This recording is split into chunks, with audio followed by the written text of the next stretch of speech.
He's just scoping around, seeing if there's anything to do tonight. Any bars open? I bet he's thinking, look, if I was in Hidalgo, I'd race through this desert.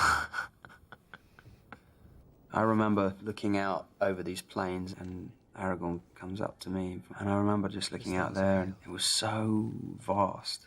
And it made me feel so small, scanning the horizon, and it kind of really lent itself. It was amazing. You're about to see me go and have another look at the Palantir. Not before Orlando finishes off his Red Riding Hood impression, though. Yeah. You know what? I'm used to those hobbits taking the mickey out of me. Young Peregrine Took, wonderful talent. Is Pip up to no good? What are you doing? The idea that Gandalf sleeps with his eyes open is a wonderful concept. Like Elijah Wood. Elijah Wood sleeps with his eyes open. Elijah Wood sleeps with his eyes open. They're not, like, wide open. They're just open just enough where you can see that you're in REM state. Where it's slightly creepy? Yeah. It's kind of like Gandalf right there. Do you know what I did here, Dom? What? I said to Pete, you know what I'd love to do? I'd love to do the, what do you call it, the Harrison Ford thing. Oh, Indiana Jones. Yeah. So I said, why don't I get the jug and put the jug there? And he said, oh, you can't because it's the wrong scale. It's not Hobbit scale.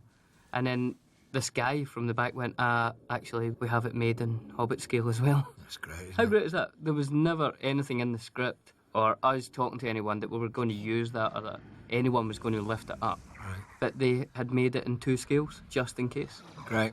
Yeah. Shows the dedication there. We actually filmed the other side of this, where I am inside the Palantir. But when they watched it back, I think they thought it was too kind of sci-fi. Right. And it made it something else. So What did it look like? It was all I've never really seen it, but I think it was supposed to be all flames and just me standing in the middle of all these flames. It's really hard as an actor to stop at something where you have to have something passing through you. It's very difficult. I think Billy Boyd handles this really well. Beautiful. I mean, you really believe that thing's starting to take him over, and he can't take his hands off it. See, now at that point, he gets to have a little glimpse at Aragorn. Yeah. And it's all solved very simply by just throwing your cloak over it. This is you're going to help me, you see.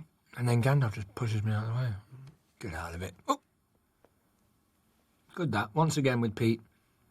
He keeps showing every so often that we're small, but it's not a big issue. Just then he was able to cut away, show a little shot of a smaller guy falling down, and then back to the real Billy. Who would have been fun? Yeah. There's the hands here, tall Paul. Not Ian McKellen, because Ian McKellen has ridiculously big hands. Yeah, I mean, his hands could have been okay for that shot, I think. Yeah. But it was actually Paul. And I don't know if anyone listening has ever had a 7.5-foot man straddle them. It's quite a scary experience. What an eye-opener. And the fear that you see in my eyes here is actually more about that than about the Palantir. It was dead. This is a mix of two things. Like, that shot, I think, is from principal photography. But then they added some lines that they really wanted in, like the burning tree that you heard before, which was done in pickups, like 2 years later or something. So they had to match that shot. I think we went back to New Zealand 2 years after we'd finished filming, or 2.5 years after, to add some more scenes between Pippin and Gandalf, because it was clearly a substantial strand in the story, and Peter felt we needed a little bit more of it.